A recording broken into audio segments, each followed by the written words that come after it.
Okay, we are back. Thanks to the crew from Kansas City for being here today.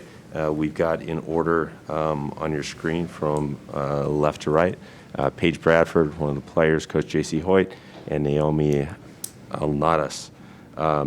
Coach, if you wouldn't mind starting with an opening statement, then we will take questions from the media in the Zoom queue. I'll read them back to you all, and we'll move on from there. So thank you. Yeah, obviously we had a great first half and felt like things were really rolling for us, and struggled to make baskets in the second half. And it's tough to win games when you're score. I think we had 6 points in the third quarter, so not the way that we wanted to come out. And but we still found ways to stay in it, and I was proud of that. And we've been talking a lot the last couple weeks just about what March is made of, and this was a March game, and unfortunately it didn't go in our favor, but a really great learning opportunity for our team that I know will carry forward. And with that, we'll open up for questions from the media for coach or players. Reminder, please identify yourself, your organization, and who your question is directed to in the chat, and I will ask that question on your behalf. First question is for Coach from Scott Holland of the McDonough County Voice. Was the 1-3-1 zone that Western threw at you something you were prepared to see, and how did that challenge your team?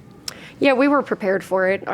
We saw that the first time we played them, and know that that's a part of their defensive strategy. So we were prepared for it. But whether it was man or zone, I didn't really feel like it was their defense that was affecting us. It was just us not making open shots. We were prepared for it, though.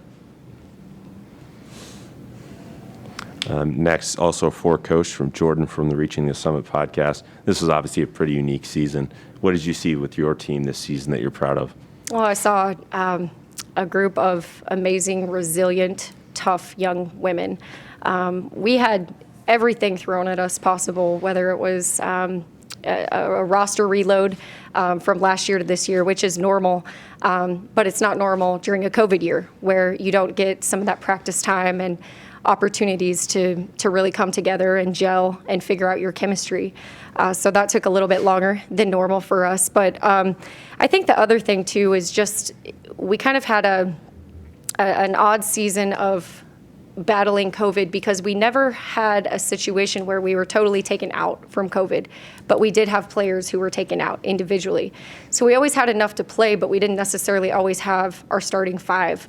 And week after week, just felt like we took a lot of different hits, but our players always found ways to step up and overcome those situations. And so I'm really proud of their toughness throughout.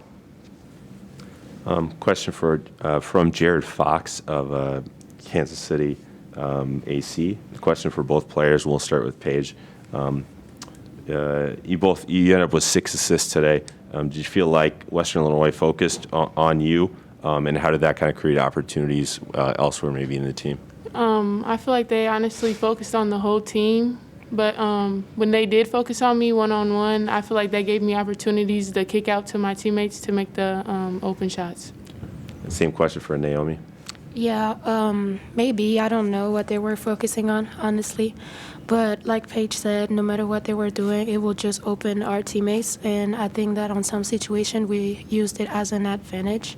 And that's just what we do anytime anyway. Question for both players, again, from Scott Holland and the McDonough County Voice. You guys came out shooting really hot. What did you do successfully to attack Western in the first half? And we'll have Paige go first. I feel like we just had our foot on their necks, and I feel like we were just going 100%. We were connected as a team, and our shots were falling more in the first half than the second half, so that was a big change in the halves. Naomie? Yeah, I will say the same thing. We saw the difference between the UMKC team in the first half and second half. We were very connected, very intense. We were hitting a lot of shots, finding open players.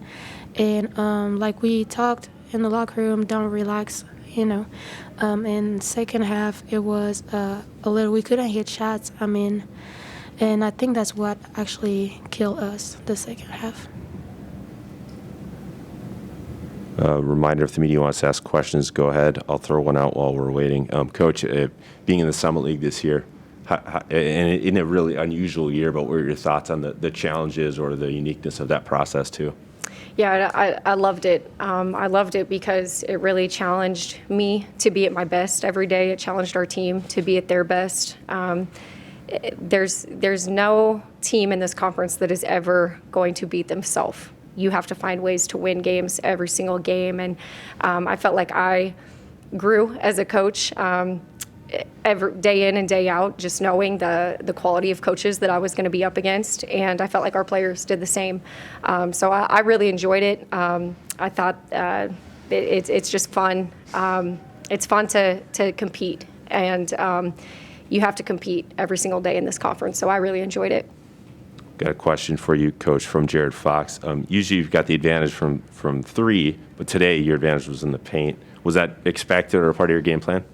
No, it wasn't. I mean, just because that's what we do. And I mean, we still took the same amount of threes today. We just didn't hit.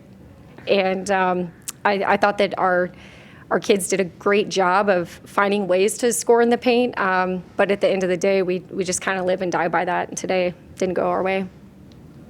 Last call for questions for Kansas City.